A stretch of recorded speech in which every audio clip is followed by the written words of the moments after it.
గోడపై గులాబీలు తేడా కొడుతుంది మరి.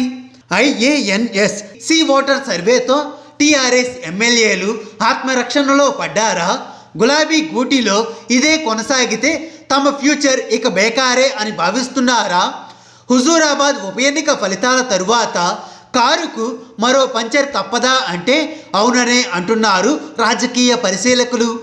టీఆర్ఎస్పై ప్రజలు పీకల దాకా కోపంతో ఉన్నారని తేలడంతో కొందరు లీడర్లు దీపం ఉండగానే ఇల్లు చక్కదిద్దుకునే పనిలో పడ్డారు అని వారు అంటున్నారు. టీఆర్ఎస్లో ప్రత్యేకంగా కొందరు సిట్టింగ్ మాజీ ఎమ్మెల్యేలు ఒక్కొక్కరుగా పక్కచూపులు చూస్తున్నారు అన్న మాటలు వినిపిస్తున్నాయి.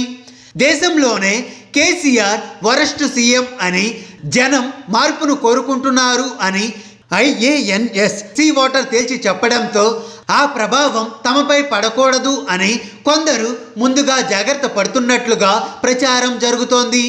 టీఆర్ఎస్ ఎమ్మెల్యేలపై కూడా అసంతృప్తి ఉందని ఆ సర్వే స్పష్టం చేయడంతో నియోజకవర్గ ప్రజలు తమ గురించి ఏమనుకుంటున్నారు, టీఆర్ఎస్లో కొనసాగితే ఎంతవరకు తమను ఆదరిస్తారు వంటి ప్రశ్నావళితో తాము కూడా సొంతంగా సర్వేలు చేయించుకుంటున్నట్లుగా తెలుస్తోంది. సర్వే ఫలితాన్ని బట్టి భవిష్యత్ గురించి కఠిన నిర్ణయం తీసుకోవాలి అని ఆయా ఎమ్మెల్యేలు భావిస్తున్నట్లుగా సమాచారం.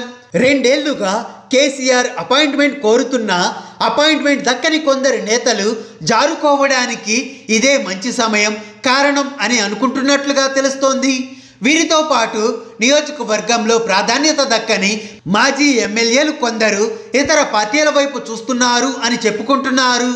కాంగ్రెస్ నుంచి వచ్చిన ఎమ్మెల్యేలకు కేసీఆర్ ప్రాధాన్యత ఇస్తుండడంతో వచ్చే ఎన్నికల్లో తమకు సీటు దక్కదేమోననే అభిప్రాయంతో మరికొందరు గులాబీ పార్టీకి గుడ్ బై చెప్పాలి అని అనుకుంటున్నట్లుగా తెలుస్తోంది. తెలంగాణలో దాదాపు 30.3% మంది ప్రజల్లో సీఎం కేసీఆర్ పట్ల తీవ్ర వ్యతిరేకత ఏర్పడింది అని ఇటీవల IANS సీ ఓటర్ సర్వే వెల్లడించింది. అటు టీఆర్ఎస్ ఎమ్మెల్యేల పైన జనం చాలా కోపంతో ఉన్నారని, 23.5% మంది వ్యతిరేకతతో ఉన్నారు అని తేల్చి చెప్పింది.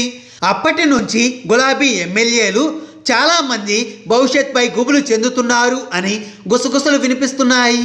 హాయ్ ఫ్రెండ్స్, మా టుడే టుమారో యూట్యూబ్ ఛానల్ చూస్తున్నందుకు చాలా థ్యాంక్స్. మరిన్ని లేటెస్ట్ వీడియోస్ కోసం వెంటనే సబ్స్క్రైబ్ చేయండి. అలాగే ఈ బెల్ ని కూడా రింగ్ చేసేయండి. మా నోటిఫికేషన్స్ అన్ని మీ మొబైల్లో వస్తాయి. అలాగే మా వీడియోస్ మీకు నచ్చితే లైక్ చేయండి, షేర్ చేయండి, నచ్చకపోతే కామెంట్ చేయండి.